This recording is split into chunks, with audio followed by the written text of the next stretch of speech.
Welcome to the YIVO Institute for Jewish Research. My name is Julia Rothkopf, and I'm the Program Associate at YIVO. Today we have Zofia Hartman joining us to discuss the newly published translation of her book, Sugihara's List, in a discussion led by Agnieszka Legutko from Columbia University.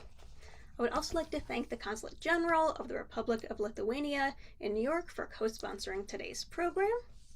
So for those of you who do not know YIVO, we are a very special place for the celebration, contemplation, exploration of Yiddish and Eastern European Jewish culture. We're located in New York City, where our library and archive contain over 24 million documents and 400,000 books, which are used by researchers from all around the world. We are currently in our centennial year, so YIVO's been around since 1925, and we're celebrating 100 years, almost 101 years. And we have lots of classes on Yiddish language and culture, exhibitions, and public programs just like this one, where we aim to bridge the worlds of Jewish culture and our vast collections. So thank you for joining us for today's talk. The book is available through the YIVO store. We will put a bunch of links in the chat to purchase the book. And so just briefly before we get started, I want to introduce our speakers. Zofia Hartman is a researcher, activist, cultural animator, and oboist. She specializes in the study of Sugihara and the history associated with him. In 2024, her book Sugihara's List was published, for which she was honored with the Eastern Review Award in 2025. She is currently pursuing a doctorate at the University of Lodz, focusing on the post-war history of the former Sobibor extermination camp. Her interests include Jewish culture and history, music, and literature. She regularly performs as an oboist in Poland and abroad. She combines her academic research with cultural event organization, primarily concerts and literary meetings. And Dr. Agnieszka Legutko is senior lecturer in Yiddish and director of the Yiddish language program at Columbia University. She received her PhD with distinction in Yiddish studies from Columbia University. She specializes in modern Yiddish literature, language and culture, women and gender studies, and sphere possession in Judaism. Her research interests include trauma, memory, performance, and the body represented in Jewish literature, theater, and film, as well as Polish and Jewish cultural interconnections. She is the creator of the Dybbuk Archives, an online archive built with support of the 2022 Provost Grant, documenting the production history of S. Ansky's Dybbuk, or Between Two Worlds, one of the most famous Jewish plays in Jewish theater. She is currently completing a manuscript exploring the trope of Dybbuk possession in modern Jewish cultures. So thank you both for joining us, and we are very excited to have you. Thank you so much, Julia, for this wonderful introduction. And hello, everyone. We are very excited to have such a big crowd interested in hearing about Sugihara's List and Zofia's book. I will just quickly go over the plan for today. So we will start with a brief presentation by Zofia about the book and the project. Then we'll have a short conversation. I have a few questions I'd like to ask. And we'll open for the last 15 minutes, we'll open to questions from the audience. So please put your questions. There's a Q&A box at the bottom, and we'll hope to answer as many of your questions as the time permits. So without further ado, Zofia, the floor is yours. First of all, I would like to say thank you for having me here. It's really great pleasure for me to speak about Chiune Sugihara here. And as Agi said on the beginning, I would like to introduce you to this story, and I will give a brief presentation about what Chiune Sugihara did. I would like to begin with a quote of Hannah Arendt. Hannah Arendt was a Jewish philosopher, and in 1940 he wrote an essay, We Refugees, about her experiences as a Jewish woman fleeing Hitler, and her words very well reflect the experiences of Polish Jewish refugees who escaped from Poland via Lithuania and USSR to Japan. A refugee used to be a person driven to seek refuge because of some act committed or some political opinion held. While it is true we have had to seek refuge, but we committed no acts, and most of us never dreamt of having any radical opinion. With us, the meaning of the term refugee has changed. Now, refugees are those of us who have been so unfortunate as to arrive in a new country without means and have to be held by refugee committees. And maybe let's begin from the beginning.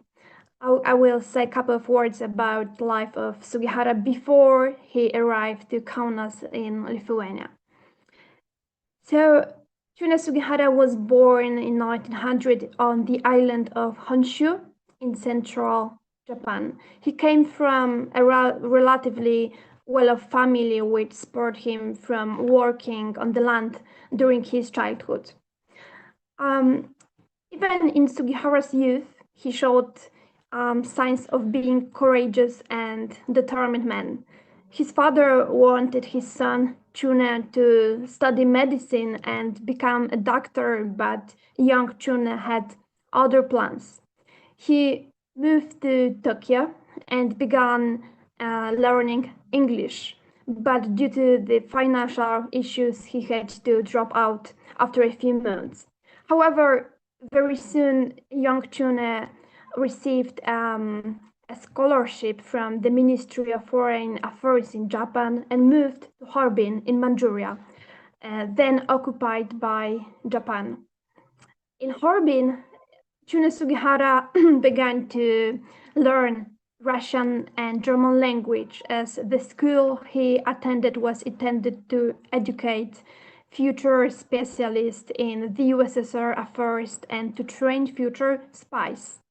In the meantime, he had to complete a year of military service in Korea, but after this year, he returned to Harbin, finished his studies, and married his first wife. She was a Russian immigrant named Claudia Apollonova. During their 9-year marriage, Chiune Sugihara took the name Sergei Pavlovich and converted into Orthodox Christianity. At the age of 99, Chiune Sugihara began teaching Russian language and the economics and politics of the USSR to students in Harbin. But after a few years, he resigned on his own accord in protest against mistreatment of Chinese population by Japanese government. He returned to Tokyo and remarried again to a younger Japanese woman, Yukiko, who accompanied him to the end of his life. Despite Sugihara's opposition to Japanese policy toward Manchuria, his diplomatic career progressed rapidly. Somebody is messaged me something, but I hope you hear me well. In 1936, Sugihara's family were sent to Helsinki in Finland. Great, thank you for confirmation.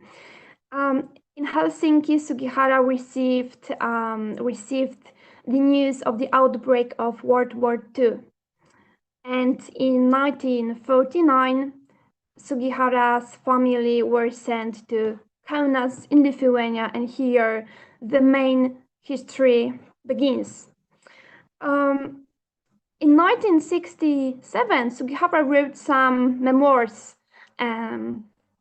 about what happened in Lithuania and Kaunas, and I would like to read you some quotes of Sugihara, because in Lithuania, during the World War II, there were no Japanese communities, so why Sugihara was supposed to open a Japanese consulate there? In the September of 1939, in accordance with an order from the Ministry of Foreign Affairs, I opened the first Japanese consulate in Kaunas, Sugihara saying, the temporary capital of then bourgeois Republic of Lithuania. The consulate was directly under the Ministry of Foreign Affairs. There was, in fact, a Japanese diplomatic mission in Riga at the time, although the consulate had no formal contacts with it.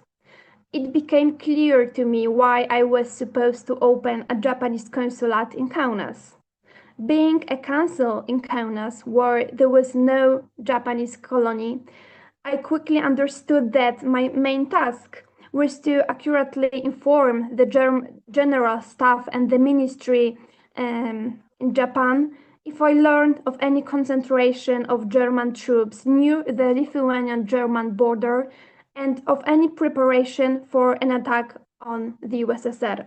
The aim was to have a new observation point in Lithuania, rather than on the German side of the border, and to gain information on the German army's war preparation from that side. So Sugihara was a professional spy, and he was a consul. Being a consul was just a cover to gather information for Japanese Ministry of Foreign Affairs. From the very beginning of Sugihara's actions in Kaunas, he sought to cooperate with Polish intelligence agents. They were formally employed as cookers, drivers, and other maintenance staff.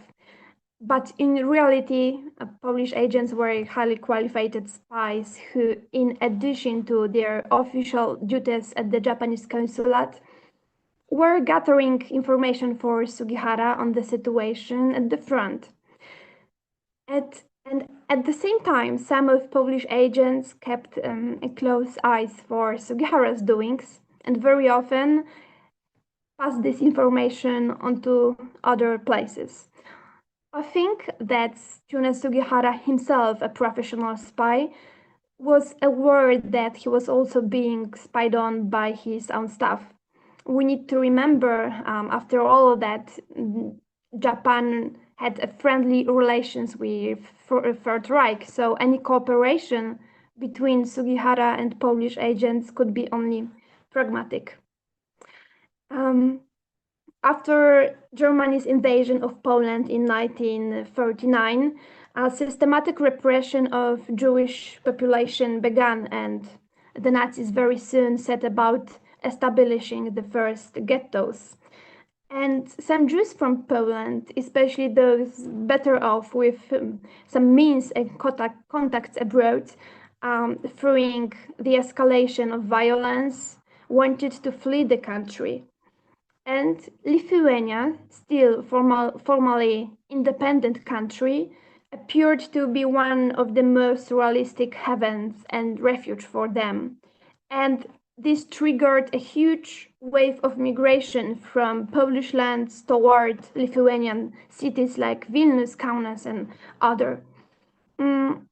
However, in June 1940, Russian troops entered Lithuania, which formally became a part of the USSR on August for the same year, 1940. And vigorous Sovietization of the country began, of course. Chiune Sugihara was informed that he was to close the consulate, and exactly the same applied to all other foreign representatives in Lithuania, among others Jan Zwartendijk. Jan Zwartendijk was a Dutch who arrived in Lithuania a few years before the war. He was a director of Lithuanian branch Philips company. One day he was informed that he's going to be a Dutch consul despite having no diplomatic experience. But probably he had no choice. He accepted the post and probably not anticipating the extraordinary events he would soon be involved in. After the annexation of Lithuania by the USSR, refugees, including Jews, found themselves in a very, very difficult position.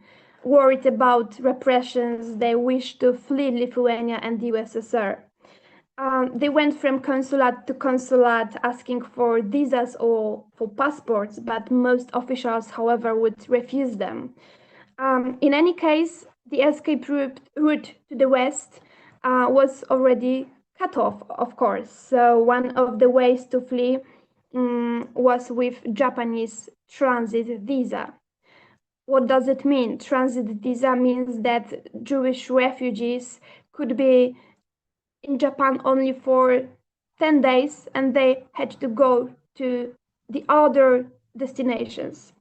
So they needed to have visa to a destination country to get a visa, transit visa to Japan. One of Lithuanian students, Jewish students named Nathan Gurtvich, recalled that Dutch Caribbean possessions like Curaçao or Suriname did not require visa. And he went to Jan Zwartendijk and asked Jan Zwartendijk for the note in his passport that Curaçao, a Caribbean island, did not require visa to enter. And Zwartendijk agreed. For the next days, hundreds of Jews followed Nathan's example, and Zwartendijk saw hundreds of Jews staying in front of the Dutch consulate. The Curaçao destinations was in fact fictitious and nobody got there, actually. We are not sure, I'm not sure whether the Jewish refugees were aware that they will never got the Curaçao or they believed they got there. Actually, I think they didn't think about it these days. The most important thing was to get a Curaçao endorsement, to get the note from Zwartendijk and go to Japanese consulate. And now I would like to read the next quote of Chiune Sugihara about what happened next days. One August day, early in the morning, there were noises from the street where the consulate was located. The conversation of some people out there became louder and louder. To see what's going on, I looked out the window. It turned out that a line of people had formed along the fence surrounding the consulate. It was a crowd consisting of Polish refugees who had come from Vilnius but representing various districts of Poland. They were all extremely distressed about the threat that the approaching German army posed. The number increased with each passing day. With tears in their eyes, they asked for Japanese visas so that they could go to other countries through Japan. And now I will read the quote of Asher Gofrain, one of the waiters, one of Polish Jewish refugees who wanted to get a visa from Sugihara. We had been waiting. At about 3 o'clock at night, the secretary, Paul, came out and invited us into the consulate, treated us to coffee and asked why we were waiting. We said that we had no money to spend the night in Kaunas or to go back to Vilnius and return to Kaunas again a second time. At 5 o'clock, the consul Sugihara arrived and asked how we would go to Japan if we didn't have money to spend the night in Kaunas. So we replied that if we didn't even try, then we certainly wouldn't get there. So as we can see, it's a radical situation. What Sugihara did, he sent telegrams to the Japanese ministry asking if he could issue so many visas. And one of his telegrams was like that. Hundreds of people of Jewish descent have come to the consulate in Kaunas seeking to obtain transit visas. These people are suffering greatly. As a human being, I cannot remain indifferent to their requests. Please allow me to issue visas for these people. Japanese government refused, of course. I would like to add that Japanese Ministry of Foreign Affairs indeed allowed to transit visas, to issue visas to Japan through Lithuania and the USSR, but only for those Jews who had enough means, and only for those Jews who had a visa to a destination country, and at the same time, not for so many Jews, maybe for some of them, but not for thousands of them. So Sugihara wasn't allowed to issue so many visas, but he acted according to his own judgment. And he said, paying no mind to it, acting solely in accordance with my sense of humanity, out of love for my fellow human being, but anticipating that I would certainly be fired from my job at the ministry, I continued issuing visas to the Poles, to all of those who asked me to do so. I did this until the morning of August 31st, that is, until my departure by train to Berlin. And Sugihara first issued visas only for those Jewish refugees who had an endorsement from Zwartendijk, but after a few years he issued visas for everyone. And now I will read the words of one of the activists of Polish underground in Lithuania, because I want to show you how it's difficult to establish the exact number of issued visas. The Polish underground organization had their own man, a former Polish army officer, who worked in a stamp shop in Kaunas. They had stamp shop. When Sugihara ordered a Japanese stamp there, a second stamp ended up in our organization. Of course, none of us knew any Japanese. None of us could read Japanese. However, we consoled ourselves with the fact that the Soviet controls also did know Japanese. There was a large supply of pre-war blank passport booklets, and this made our job much easier.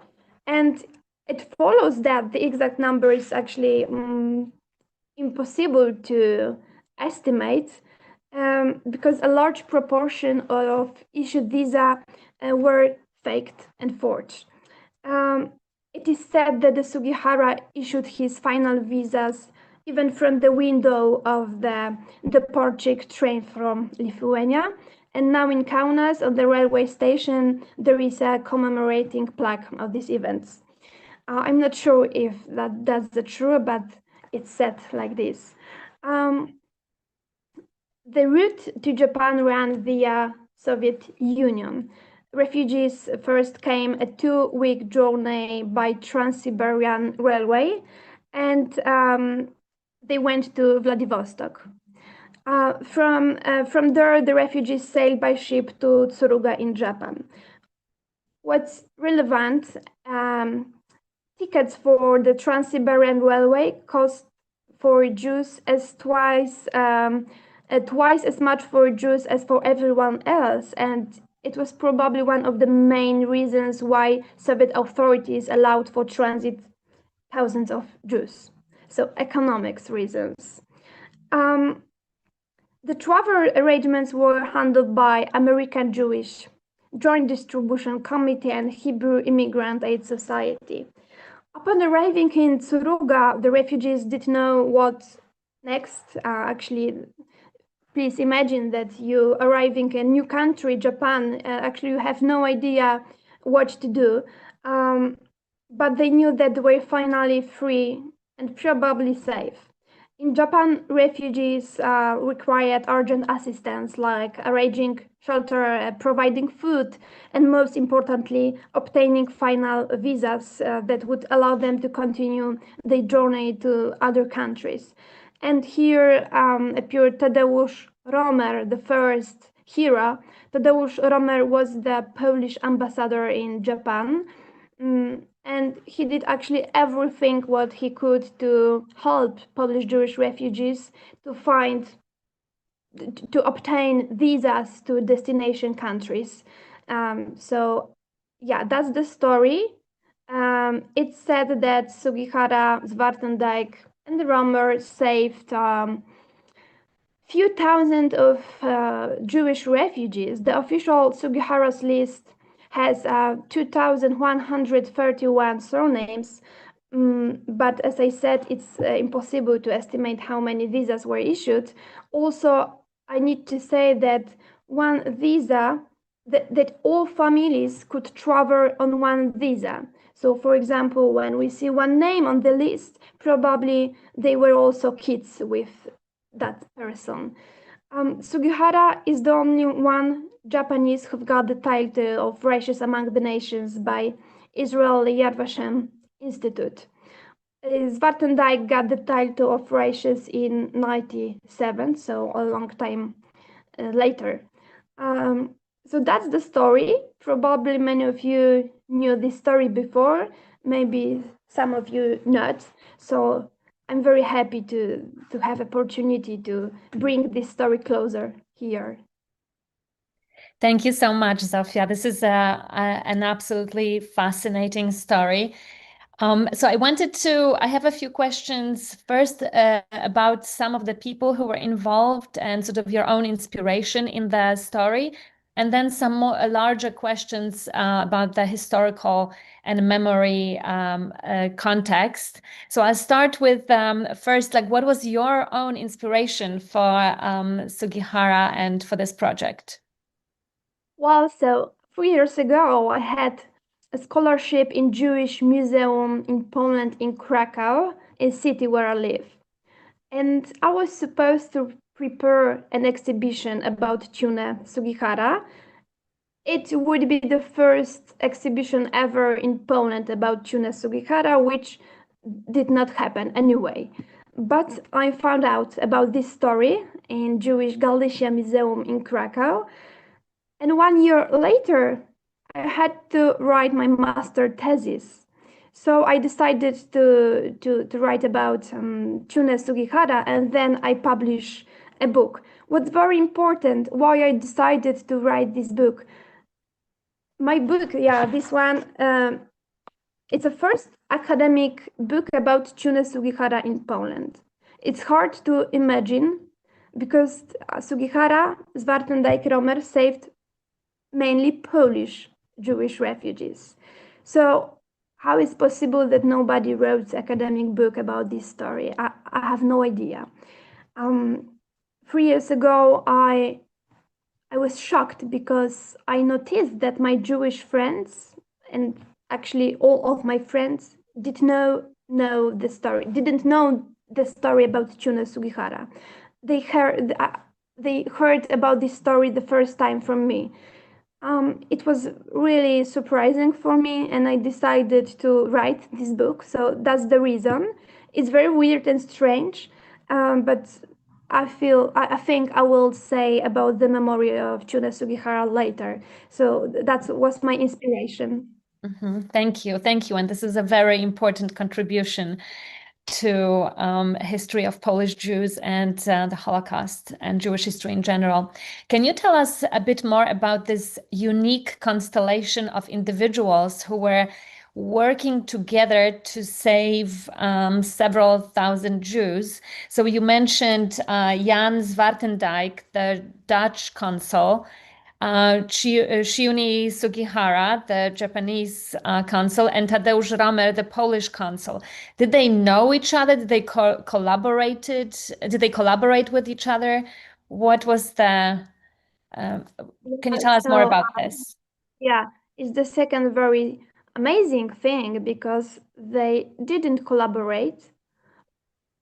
I need to say that we are not sure, but there are no any evidence for that. Probably Chiune Sugihara did know Zwartendijk. They knew about each other, but probably they have never met each other.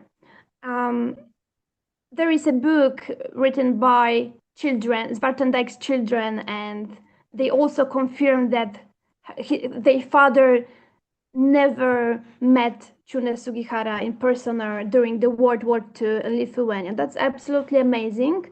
Tadeusz Romer didn't know Sugihara as well.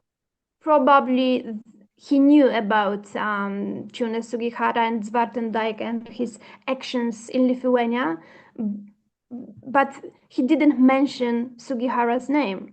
So that's absolutely amazing, because this history of saving thousands of Jewish refugees is history of free independent people, free independent person who saved thousands of lives without knowing each other. So that's completely amazing. Yeah. That's absolutely fascinating. It's a beautiful story of sort of human spirit, right? That independent of each other, they managed to save so many lives. And I appreciate that you brought us quotes from Sugihara, that he sort of explains his motivation, because one of the questions that comes to mind is, why did he do it? Why did he issue all the visas? And you mentioned that he did it out of love for his fellow human beings. Does he say anything Exactly. else? This was sort of pure No. humanistic love. So I read the memoirs written by Sugihara in '67, and these are the only one memoirs written by Sugihara. Actually, there are no any interviews with him, no books. It was the only one paper written by him. So actually, this sentence that he did it because of his because of his feelings, and yeah. So this is the only one sentence with explanation why he did this. That's amazing. So actually, what was the reason? Nothing, just humanity.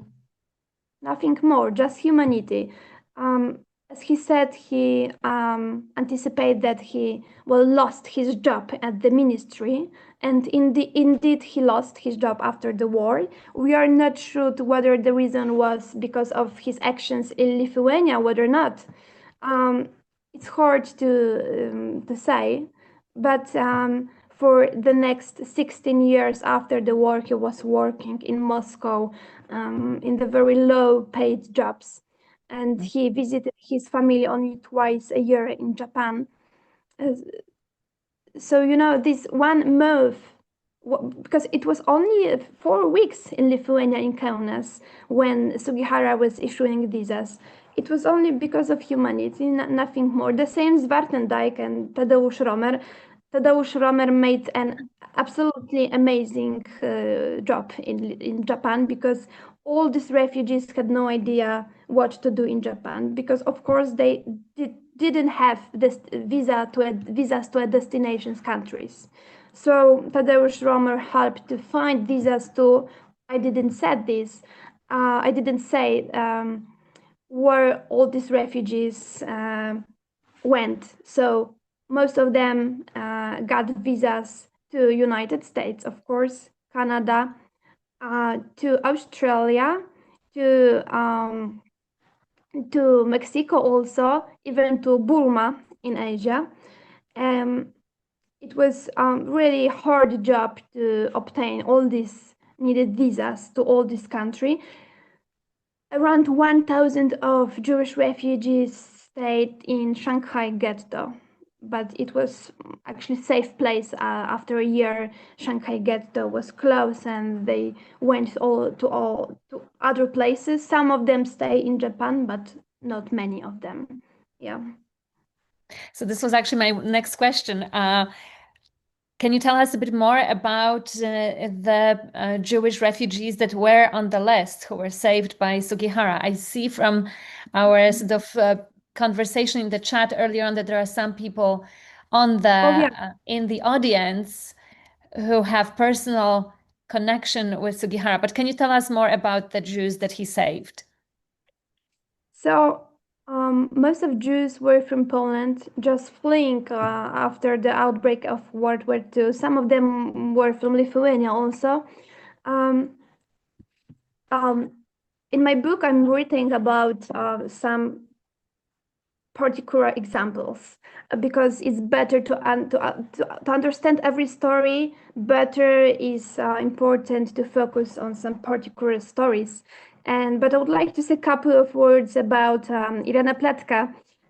She was born in Shanghai. Her parents, thanks to Sugihara's visas, escaped from Poland via Lithuania, the USSR, to Japan, and Jacob and Lilka Kronzenberg, her parents. Both were from Poland, and they were able to flee from Vilna in January 1941, cross Russia to Japan and then Shanghai, and then Irene was born, and they moved to Melbourne in Australia in 1946. Then Irene was educated in Melbourne and later studied in London, Boston, and then they moved to Manhattan. So this is the route through Poland via Lithuania, via USSR, Japan, to Australia, then to US. As you can see, it's so many stops, so many countries. So yeah, but Irene Pletka, probably you know who is she, is amazing story, and it was one of the first story of families who were saved by Sugihara. My parents were saved by Sugihara. I see somebody is written here. It's amazing. I would love to hear you after. It's amazing because I'm speaking to people who are descendants of recipients of visa. That's absolutely amazing, and thank you.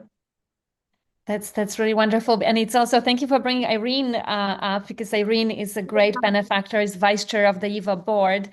Yeah. And in a way, Sugihara's legacy lives in all the incredible things that Irene does for YIVO and for Yiddish. So that's really really wonderful. Can you tell us, so on page 49, I highly recommend that everybody gets the book. You give a list of many other diplomats that helped save Jews during the war. It's a very impressive list. And Sugihara is known to, I would say, American Jewish audiences, but many others who are listed there may not be. So could you tell us a little bit more about the other diplomats that saved Jews during the war? Yes, because Sugihara's Van der Dijk weren't the only one diplomats who saved Jews thanks to their possibilities as a diplomat. 37 diplomats got the title of Righteous Among the Nations by Yad Vashem Institute. Diplomats all over Europe were helping Jews in different ways. I think the most famous is Raoul Wallenberg, who got the title of Righteous in 1963.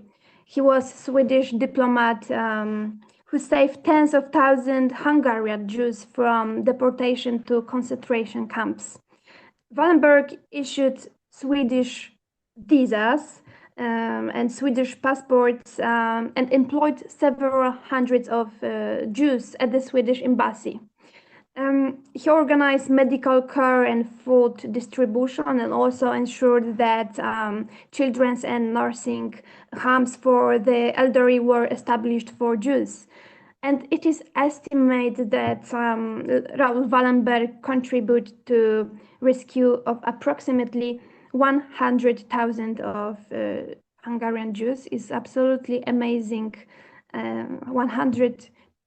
100,000 of Jews. And in 1945, after the Red Army entered Hungary, he was arrested and disappeared without a trace. So Raoul Wallenberg is actually, with Sugihara, the most famous diplomat who saved so many Jews thanks to being diplomat. And also I would like to say about a Polish group, not only Polish, but the name is Polish, Grupa Ładosia. Ładoś, it's a surname, Alexander Ładoś, Group of Ładoś. During the war, 6 diplomats, members of Ładoś Group, under the leadership of Alexander Ładoś, established a system of in Switzerland for the illegal production of South and Central American passports. to save European Jews from extermination, and they saved around 3,000 Jews. And such stories, there are tens of such stories. It's important to say that not everyone diplomat got the title of righteous. There are so many people who didn't receive this title, and it doesn't mean that they exist. So probably there were much more diplomats who were helping Jews in different ways thanks to possibilities, mainly by usually they issuing visas to some countries. Yeah, so Grupa Ładosia, Ładoś Group was trying to get visas to Paraguay in Central, in South America, for example. One of the names that also comes to mind is Irena Sendlerova, who rescued about 2,500 children from the Warsaw Ghetto and was nominated for Nobel Prize Peace, but I think she didn't get it and she passed away right afterward. So I have last, because I'm looking at the clock, I have one last question. I have many more, but I want to give space to our audience. So can you tell us a bit more about you mentioned that this is the first academic book in Polish in Poland about Sugihara. Can you tell us more about the contribution of your book to the discourse on Sugihara in general, or how is your book situated in the context of memory in Poland today, focus on the contested memory of the Holocaust versus the focus on the righteous among the nations? There's a lot going on in Poland right now. So I wanted to hear from you about how your book is situated in that context. Yeah. So the final part of my book is about Chiune Sugihara viewed through the prism of memory studies, because I discovered that remembering of Sugihara is extremely varied, dependent on the country. As I said, in Poland, Sugihara is completely unknown. Well, maybe not completely, but people didn't know the story. Polish researcher focused mainly on Sugihara's links with Polish intelligence agents, because it's actually, for Polish researchers, is incredibly interesting story. But for example, in Japan, Sugihara is a very unclear figure, because in Japanese culture, any insubordination toward government is viewed very negatively. So some of Japanese people treat Sugihara as a hero, some of them not, because Sugihara, his insubordination is actually unacceptable in Japan for some people. So in public discourse, commemoration of Sugihara have many faces. And what is the reason of such different ways of remembering Sugihara? I live in Curaçao, in Poland, close to Museum of Schindler.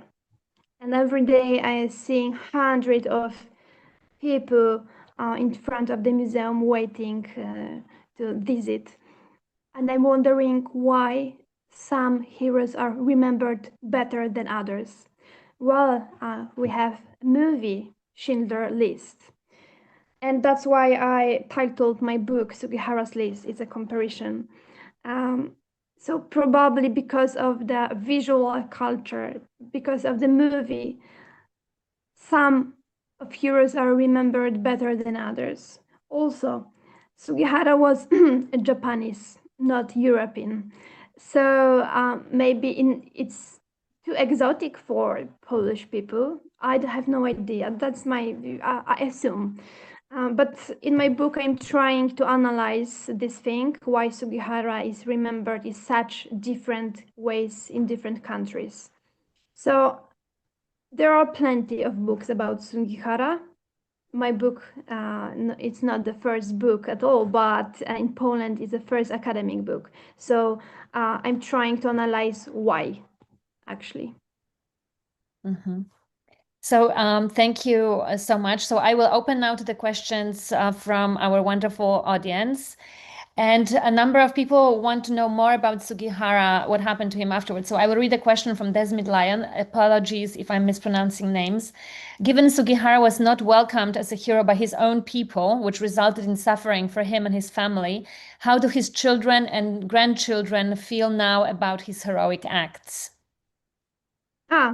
So Nobuki Sugihara, the youngest son of Chiune Sugihara, I met him. He was in Curaçao, and he's very active in commemorating his father. There are also grandchildren of Chiune Sugihara. His wife also wrote a book about what happened in Lithuania. So actually, his family is involved in this commemoration of Chiune Sugihara. There are plenty of events where Nobuki was present, Nobuki Sugihara.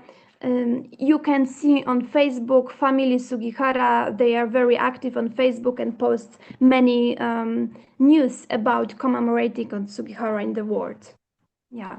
Mm-hmm. So there are a few more questions about sort of the logistics of the visa issuing. So for instance, this is a question from Liane. What determined which Jews were able to obtain visas from Sugihara? So what were his criteria? How did it work? And a question from Nancy and Dennis Friedman. What happened to him after he returned to Japan? So I'm sort of combining these two together.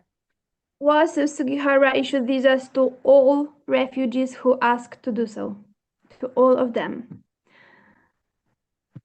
First to refugees who had Zwartendijk's notes in passports, and then to all refugees. And Sugihara, actually, it wasn't so important for Sugihara whether the refugees had enough means to travel to Japan. Actually, he issued, Japanese government indeed had many restrictions, who can receive visa and who can't. So Japanese government sent a message to Sugihara that he can issuing visas only for those refugees who had enough means and only for some better off Jews, not for everyone. But it didn't matter for Sugihara. So yeah. So there's a clarification of that question. Were the visas only for refugees from Poland, or did the ethnic Lithuanians or Lithuanian Jews also get them? Do we know? Also Lithuanian Jews, but not so many. But also on the list we can see Polish refugees, Lithuanian refugees from Vilnius, but most of names are from Poland, Polish Jewish refugees. But Sugihara didn't mention. It wasn't actually. It wasn't. How to say it? Sugihara hadn't any restrictions to issuing visas. He issued visas for all of refugees. So that's why this story is so amazing.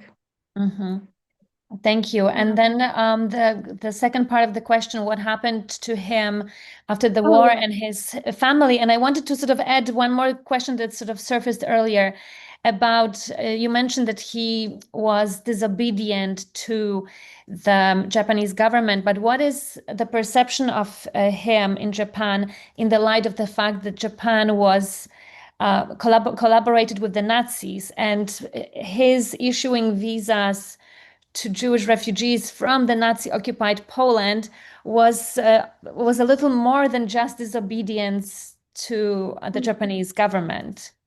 Yeah, so after the wars, Sugihara's family, because they had four children, were posted to Berlin, then to Prague, to Königsberg. Then they returned to Japan, and Sugihara lost his job at the Ministry of Foreign Affairs, maybe because of his actions in Kaunas, maybe not, we are not sure. Most of people are saying that Sugihara's doings in Kaunas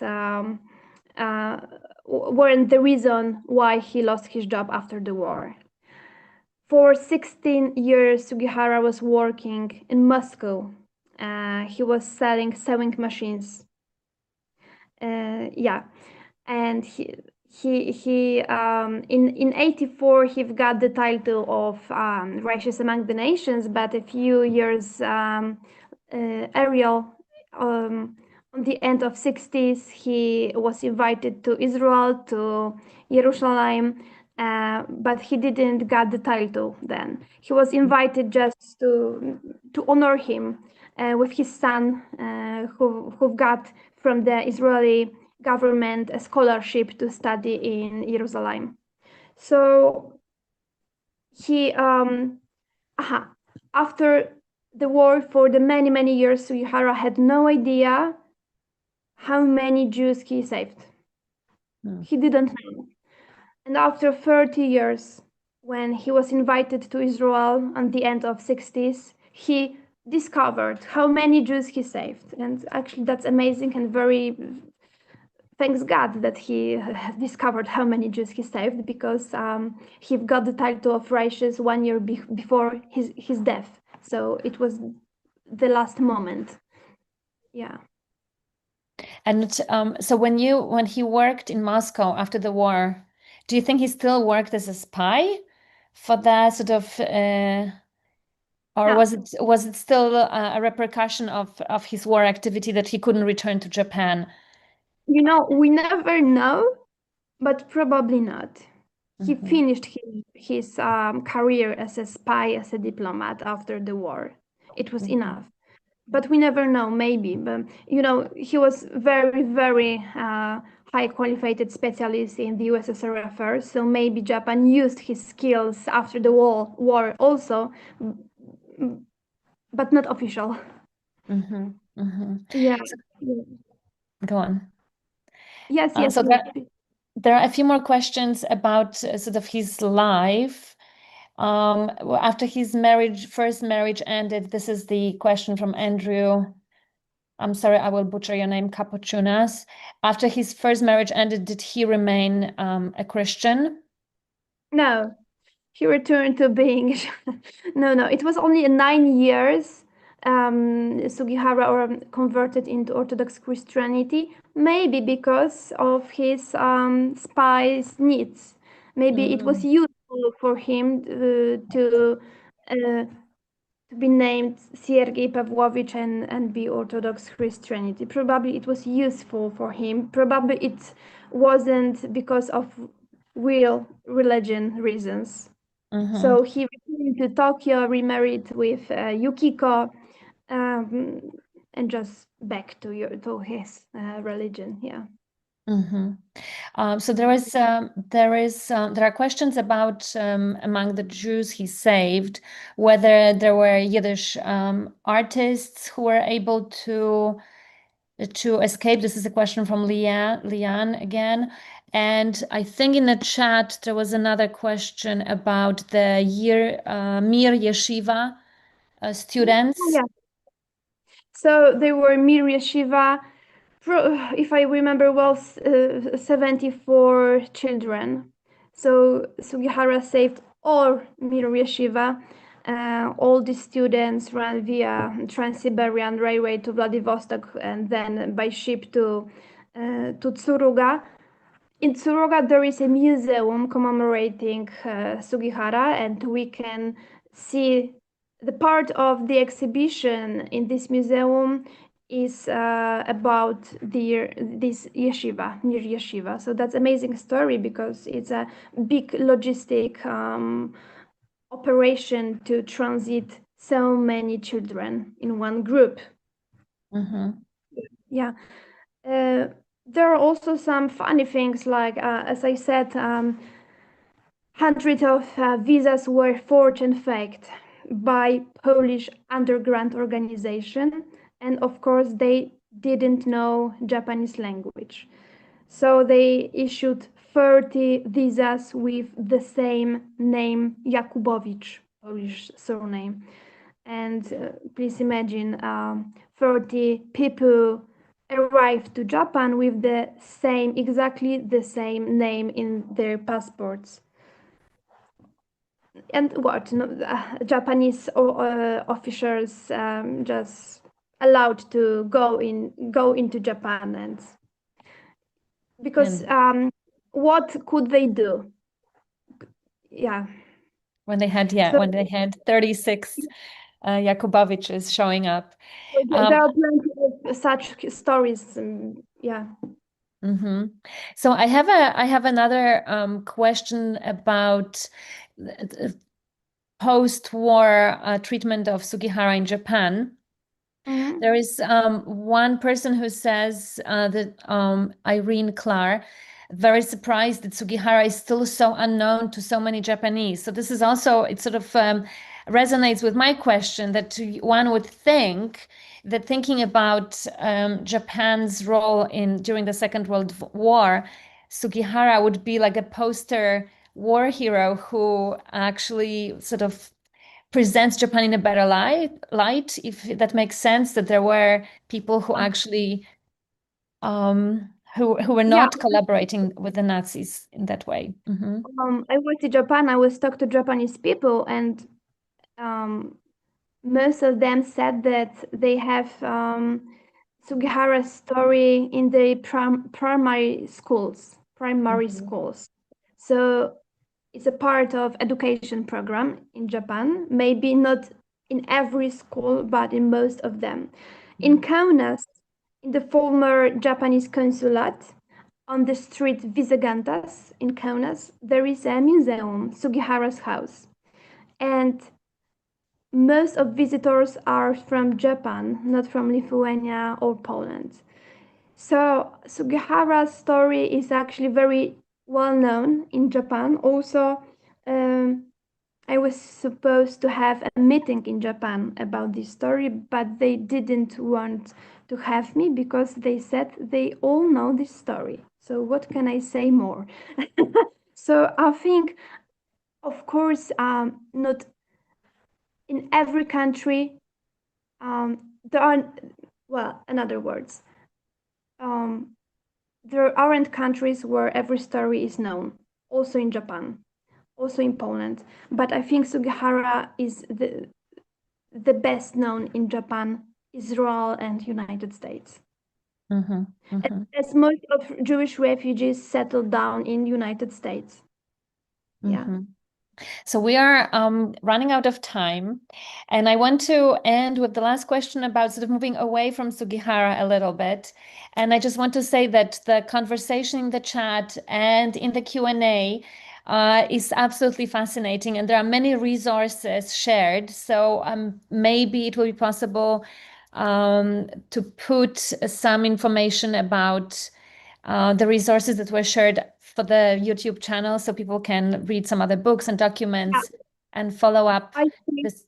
I see tens of messages. I'm shocked. It's amazing, and I would love to be in touch with all of you, because we are not able to answer for all these questions here, but these questions are so interesting, and some of you are asking me whether I know something or not, and I see that no, I don't know everything, and probably some of you know something which I don't know. So it would be great to be in touch with you.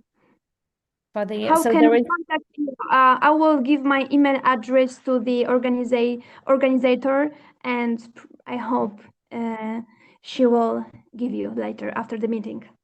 So people will be able to contact you directly via email. Okay, wonderful, Yeah. wonderful. So I want to end with the last question about your current project.